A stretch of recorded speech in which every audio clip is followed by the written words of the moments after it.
Los peores gobernantes que México haya tenido como país se saben solos y eso les desespera. Saben que en lo que a la reforma del Poder Judicial se refiere no tienen el apoyo del pueblo, pero sus ideas procomunistas y destructoras de países no les permiten recular y aceptar que se equivocaron al medir su capacidad de influencia en los mexicanos.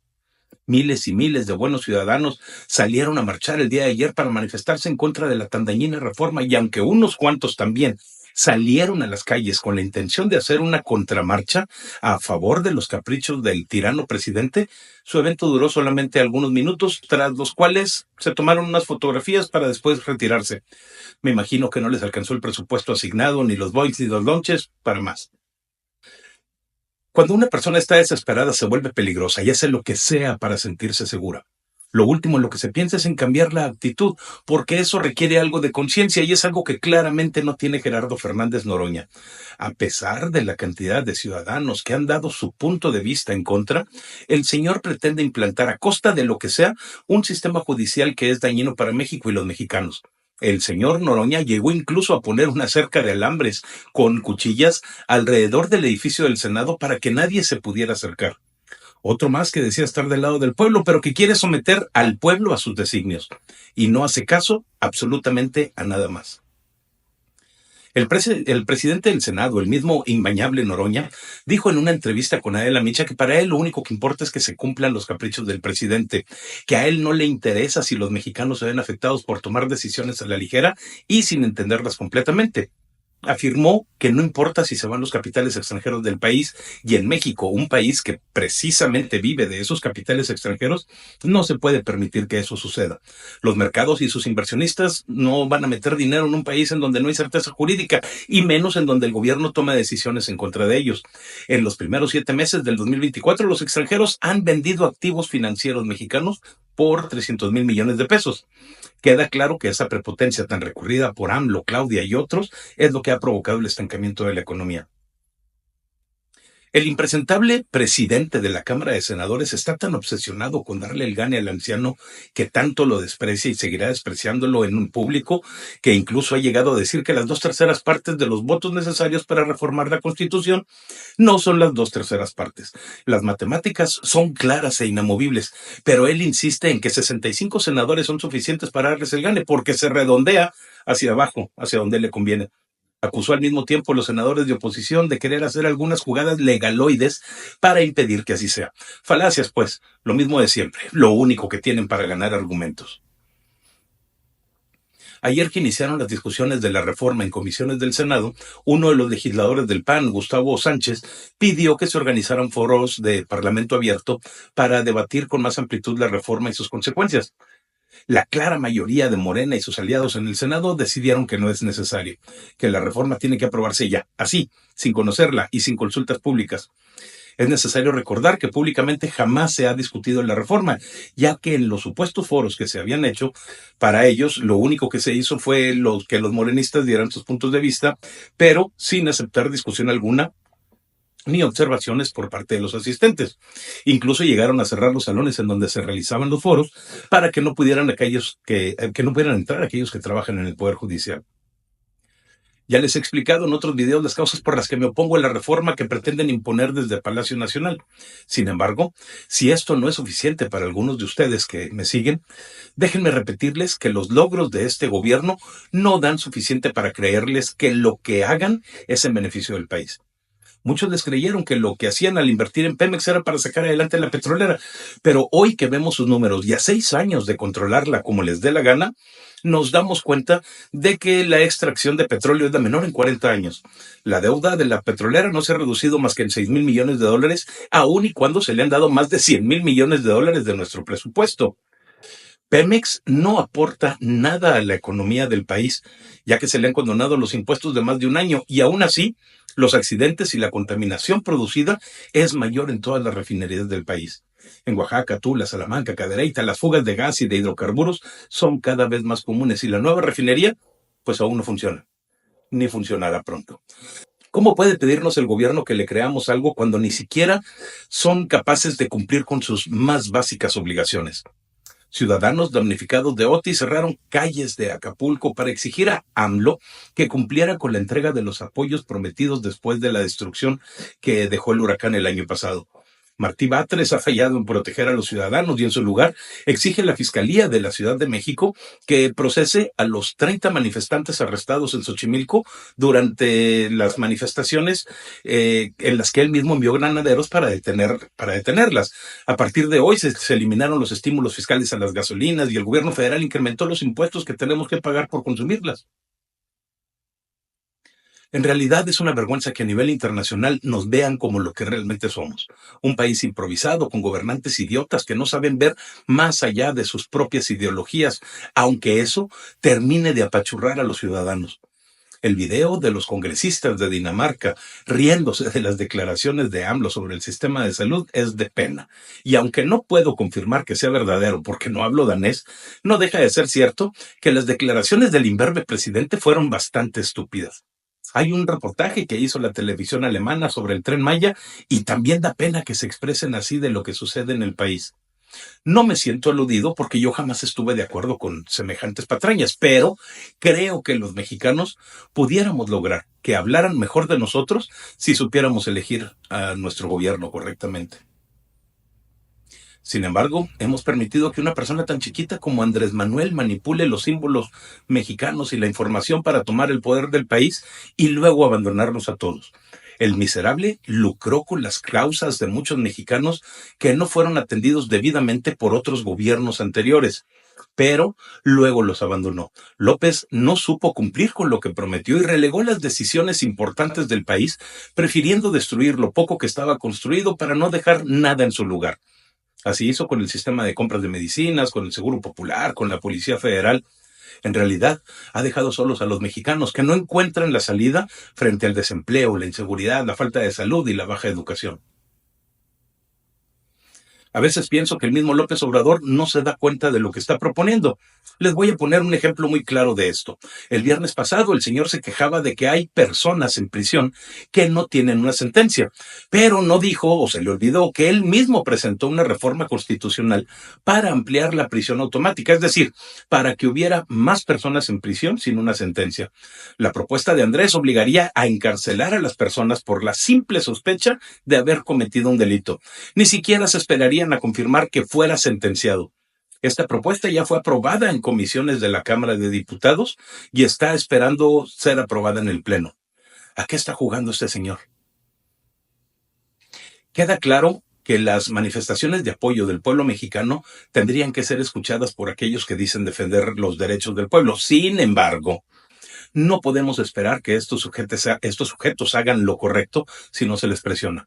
Envío una felicitación a la ministra Norma Piña por su actuar frente a todo este desorden provocado por el Poder Ejecutivo y me uno a la protesta de los miles de ciudadanos que queremos un mejor país. Todos los demás debemos de apoyar al Poder Judicial frente al embate que están sufriendo, porque la destrucción de ese sistema implica que México deja de ser un país democrático y se vuelve tiránico. Gracias a quienes ayer salieron a las calles en todo el país y sobre todo gracias a los líderes que lograron las manifestaciones en cada ciudad de México. Ahora, la pregunta queda en el aire. ¿Respetarán PRI, PAN y Movimiento Ciudadano lo dicho y votarán en contra de la propuesta? Esperemos que así sea, porque los rumores son muchos y muy fuertes. Y la verdad es que no dudo que alguien de ellos se verá tentado a vender el voto que falta para que la propuesta pase en el Senado. ¿Se han preguntado por qué los gobernantes actuales tenían tanta prisa por destruir al Poder Judicial? AMLO parece estar dirigiendo todas sus baterías a destruir al único poder de la nación que no se le ha sometido con el afán de controlarlo. Y la razón es muy simple. Sabemos que México tiene un tratado de libre comercio con Canadá y Estados Unidos. Ellos se benefician de nuestra mano de obra y nosotros de los empleos que nos traen dos de las economías más pujantes del mundo. Sin embargo, el tratado tiene algunas cláusulas que obligan al gobierno mexicano a mantener un cierto orden dentro del país y tiene regulaciones que nos fuerzan a cumplir con ciertos parámetros de seguridad y corrupción en el territorio nacional. AMLO quiere que los Estados Unidos se vayan de México porque les tiene miedo y está obligándolos a que dejen el país para no verse afectado.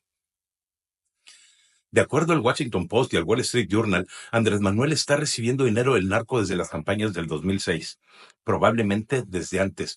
Y sabemos que cuando era jefe de gobierno del Distrito Federal, actual Ciudad de México, sus subordinados le tenían que pagar el 10% de sus salarios para mantener el proyecto. Los sobres amarillos no son algo nuevo. La DEA ha asegurado que tiene videos de Andrés recibiendo dinero en maletines para su campaña del 2012 y también de sus hijos negociando con los cárteles de la droga que se han visto beneficiados por la permisividad que ha habido en los 6 años de este sexenio que está terminando. Andrés necesita asegurarse de no ser capturado por las agencias norteamericanas por haber recibido dinero del crimen organizado. Los rumores de que le ha llegado dinero en efectivo desde los partidos comunistas de España, Venezuela, Cuba y Colombia no hacen más que confirmar lo que declararon los testigos protegidos del juicio de García Luna cuando mencionaron que el actual presidente también era corrupto. Es común que los mexicanos hayan entendido que la Casa Blanca salió a decir que AMLO era inocente de todo lo que se le ha acusado, pero en realidad dijeron que habían suspendido la investigación para no causar un conflicto diplomático entre los dos países y solo eso. Dejaron de investigar, mas no han declarado que es inocente. ¿Qué tan legítimo puede ser un partido político como Morena, que nació de un hombre corrupto, que se ha mantenido a través de la corrupción, que fomenta más corrupción para obtener un mayor poder y concede amnistías de facto a los delincuentes para poder mantenerse?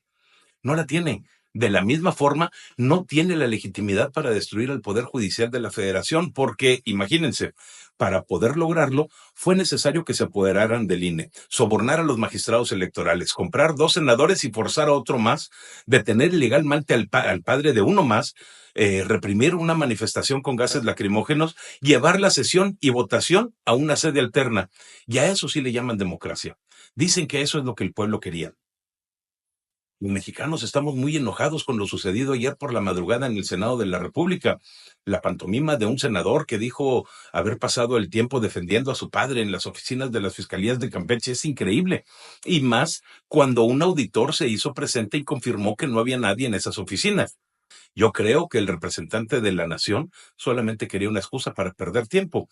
Y Yunes tiene un lugar separado para él en el noveno círculo del infierno de Dante. Y eso que me siento muy mal de que tengo que ir al hospital, pero dejo a mi papá en mi lugar, fue otra mentira más. Y todavía sale a quejarse diciendo que los ciudadanos lo estaban presionando para que emitiera su voto en un sentido en particular y consideraba que eso era escarnio público y acoso. A ese güey necesitamos decirle que los ciudadanos lo eligieron precisamente para que hiciera lo que ellos le dijeran y no lo que él quisiera. Pero bueno, más quemado no puede estar el idiota. Sin embargo, tenemos que reconocer que las figuras políticas que hoy dominan el escenario del momento no llegaron ahí por sí solas, sino porque los mexicanos los hemos apoyado de una u otra forma. Nos olvidamos muy fácilmente de su pasado, que en ocasiones es bastante escabroso, y volvemos a confiar en ellos cuando nos hablan bonito y nos endulzan el oído diciéndonos lo que queremos escuchar. Por eso yo no le creo nada a Noroña. Es uno de los peores hipócritas, porque en el pasado fue porro, gritó, manifestó, cerró calles, agredió policías, violentaba la ley al no pagar impuestos e incluso llegó a decir que tenía todas las pruebas de que en el 2006 había habido un fraude electoral, pero luego nos damos cuenta que solamente eran cajas vacías. Nada nuevo bajo el sol. Claudia Sheinbaum. Claudia va a ser la presirvienta de AMLO durante el sexenio que viene, pero también tiene un pasado para pisarle, además de los rumores de haber nacido fuera de México y ser hija de extranjeros. Ella participó en la toma del UNAM en el año 2000 e hizo de ello una forma de vida junto a su marido Carlos Simas, a quien abandonó y sacrificó a pesar de tener una hija juntos, luego de que éste fuera descubierto en un video recolectando dinero en efectivo para Andrés Manuel y su movimiento. No podemos olvidar el caso de la línea 12 del metro que se cayó por falta de mantenimiento, a pesar de que el problema se había detectado casi 2 años enteros antes del accidente. Pero no nada más en el oficialismo hay personas de las que yo me cuidaría. En la oposición tenemos endiosados a unos fulanos que no le piden nada a los del otro lado. Tenemos a un Marco Cortés que poco a poco ha logrado destruir al PAN y lo ha llevado a ser la mínima expresión de lo que llegó a ser hace tan solo 24 años ese partido. Desde la partida de Anaya del país en el 2018, Cortés ha perdido muchísimas gubernaturas, pero siempre ha logrado tener un puesto plurinominal con el cual mantener el fuero que le permita librarse de la ley. Además, destruyó tácitamente las relaciones PRI y PAN en Coahuila al hacer públicos los acuerdos de repartición de la administración pública con el actual gobernador Manolo Jiménez, que este último no cumplió. De este lado, del lado de los buenos, tenemos también a Alito Moreno, actual presidente del Partido Revolucionario Institucional, y de quien todos los que lo conocen dicen que es la mejor persona del mundo, que te envuelve con una plática alegre y amistosa y que cuando menos lo esperas ya tienes el puñal clavado por la espalda, porque el señor es así. Pues bien, este personaje ha logrado cambiar el reglamento del partido para permanecer como presidente y no hay nadie que se le oponga. Solamente el INE, que ya le tiró hace 2 días o 3 las últimas modificaciones al reglamento interno del partido por ser ilegales. Tenemos también a Guadalupe Acosta Naranjo, quien pretende organizar un nuevo partido político porque no se siente representado ni por PRI, ni el PAN, ni menos el PRD, que ya no existe, gracias a políticos como él. Yo sé que Acosta Naranjo ha estado trabajando para la oposición, pero no puedo confiar ciegamente en la persona que trasladó a un fugitivo de la ley como Julio César Godoy en la cajuela de su auto, a escondidas de las policías, para que éste pudiera tomar posesión como diputado en el Congreso de la Unión y obtener el fuero que tanto le servía en contra de las leyes de este país. Simplemente no puedo creerle todo lo que me diga. Además, Acosta Naranjo ofrece formar un partido político nuevo, pero mi duda es si sabrá mantenerlo, ya que el PRD, que era su partido anterior, desapareció este año por no obtener los votos necesarios para mantener su registro. Los ciudadanos que no pertenecemos a ningún partido político y que no estamos buscando ningún cargo de elección popular, tenemos una situación complicada en el país porque no encontramos un solo partido que nos represente plenamente. No lo hacen el PRI ni el Partido Acción Nacional, y los legisladores obviamente trabajan para los líderes de sus partidos y no para la ciudadanía, como fue en el caso de Yunes. Hace falta un liderazgo nacional que pueda unirnos a todos los ciudadanos en un solo partido, que concentre los ideales y los objetivos que tenemos cada uno de nosotros en mente. Pero ese partido no puede ser ni de centro ni de izquierda. Tiene que ser un partido de derecha para que sea una opción diferente a lo que ya tenemos en el espectro político del país. ¿Saldrá pronto un líder como el que se requiere o tendremos que esperar 6 años para verlo? Porque les recuerdo que en 6 años más probablemente no volvamos a tener elecciones libres y soberanas.